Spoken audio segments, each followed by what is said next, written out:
Hi team, I hope you're all well. Today we are going to be doing my July, August, September wrap up. I forgot then what months we were doing. These are going to be my recent reads. I am going to give you a couple stats on how I did each month and then very quickly just go through, hold the books up and tell you what my rating was. I'm not going to tell you what I thought of the books. I do reading vlogs, so if you want to know more in-depth thoughts on any of these books, do go back and check them out. But yeah, I had reasonable months. In July, I did read 15 books, totaling 3,268 pages, and those books were The Roommate Risk by Talia Hibbert, which I gave 4 stars. Delilah Green Doesn't Care by Ashley Herring Blake, which I read for Literature Book Club, which I gave 4 stars. Homesick Pilots Volume 1, which I also gave 4 stars. Monster in the Woods by Amy Willis, which I gave 5 stars. This was absolutely adorable, would recommend. We'll leave a link to Amy's shop in the description box down below if you want to go and pick it up. Lightfall Shadow of the Bird by Tim Probert, but I gave 5 stars. Really love this series, can't wait to continue. Lumberjanes Volume 7, which I gave 3 stars. The House Across the Lake by Riley Sager, which I gave 2 stars. Just don't. I'm severely disappointed. However, The Last House on Needle Street by Katarina Ward got 5 stars. I've previously DNF'd this book. I absolutely fucking loved it. It was fantastic. Ugly Love by Colleen Hoover, which I gave 5 stars. This is a reread. I did tab it up. It Ends With Us by Colleen Hoover. Also a reread, also 5 stars. Also tabbed it up. And then we get into this chunker, which is the Mindfuck series by S.T. Abbey. This is a combination of all of the books. So independently, I read The Risk, which is the first one, and I gave 5 stars. I read Sidetracked, which is the second one, and got 4 stars, 4.5 if I gave half stars. Scarlet Angel got 5 stars, and All the Lies also got 5 stars. The last one I did read in September, so I will mention that one in a second. And then I did DNF one book, which was The Atlas 6 by Olivia Blake. I did not like that book. On occasion, I do think about a couple of the characters and maybe where the book went, but I just didn't care enough to want to continue with it, so I DNF'd that book. So pretty good month, all in all, in July. I forgot what month I was doing then, because I've just looked at August for the next one. So then for August, I did read 18 books, which is my second best reading month of the year. January was my best with 19, but the page count was 5,537 pages, which is my best page count of the year so far, with January having 5,354, so almost 200 more in August read. And the stack, I can't pick it up, but if you saw the thumbnail, that was the stack for August. So just know, it's a large stack. So going back to the Mindfuck series, Paint It All Red, which is the last one in this series, I did give 5 stars. I absolutely loved this series in total. And generally, it's a 5-star series. It was fantastic. Adored it. It was for Literature Book Club. Not very smutty. The only thing letting it down. But overall, really enjoyed it. I did read The Fine Print by Lauren Asher, which was also a Literature Book Club read, and I gave this one 4 stars. This was a reread for me, and I have given it 4 stars previously. Really enjoy it. I read Lore Olympus Volume 2, which I'm so excited I managed to get the Illumicrate version of. I gave this one 5 stars. Really enjoying the series. Excited to continue. I read Hook, Line and Sinker by Tessa Bailey. I gave this one 5 stars. I do prefer this one to It Happened One Summer, but I love the series in general, so really glad to have boxed that one off.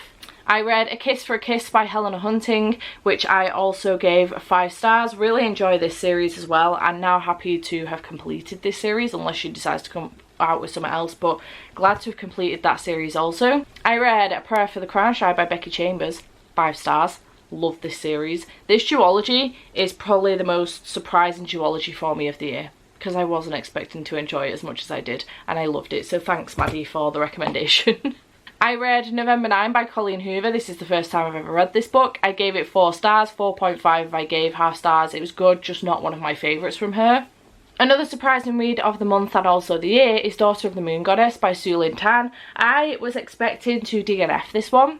I entirely judged the book by its cover and thought that this was going to be flowery and lyrical and entirely not up my street, but I really enjoyed it. I ended up giving it 4 stars, 4.5 if I gave half stars. So this is the gorgeous Fairy Loot edition. Yes. And it's absolutely stunning.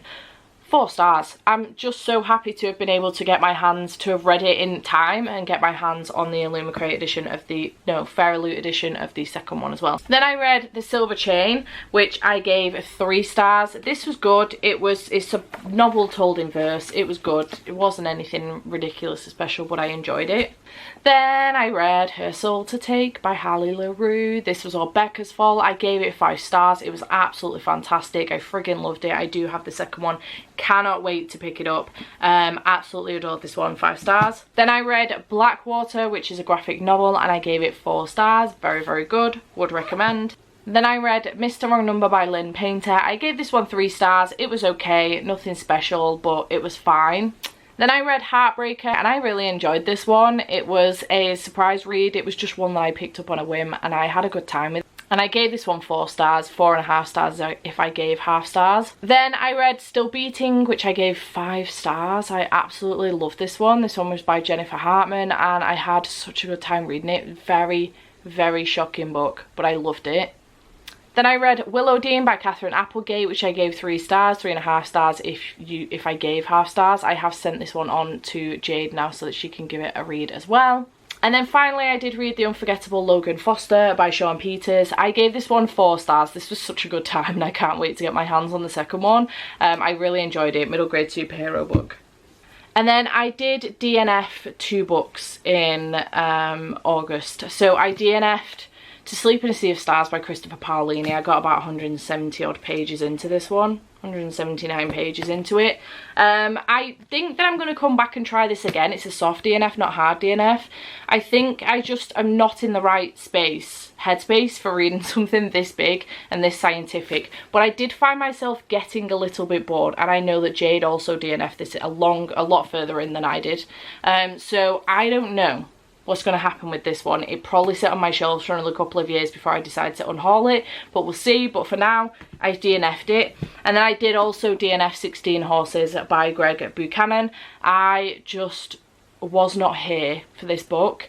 Honestly, it's been a while since I picked it up now because it was the first book I picked up in August, and I think the reason, if I remember correctly, I think the reason that I DNF'd it was because of the very, like, I expected it anyway, but not to the extent that it is, but the very, very severe animal cruelty in here.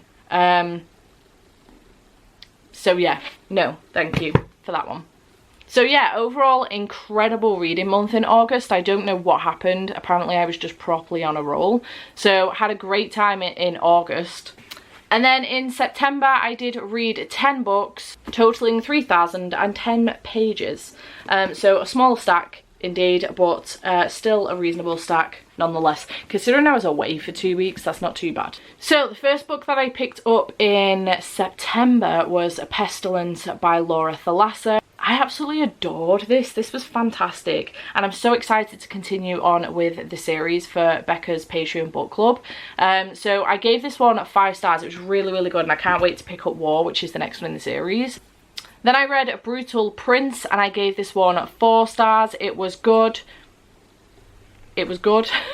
Then I read On a Sunbeam by Tilly Walden, which I gave 4 stars. This is a very, very chunky graphic novel and I did enjoy it. Excited to pick up more from Tilly Walden in the future. Then I read Fangs by Sarah Anderson. This was at the recommendation of my adorable, adorable friend Caitlin, who I absolutely love to pieces. And she literally recommended it, said that I would love it. I immediately bought it and then read it the second it turned up, and it did not take me long at all. I gave this 5 stars. Absolutely loved it. Caitlin, thank you so much. Then I read 5 Seconds Before a Witch Falls in Love, which is a manga, and I gave this one 3 stars. It was fine. Nothing special. 5 stars. Then I read Legends and Lattes by Travis Baldry. This was fantastic. I absolutely loved this. I started it back in July, I think, and eventually finished it in September, but I absolutely adored it. It was such a good time. Very feel-good book. You know, like House in the Cerulean Sea?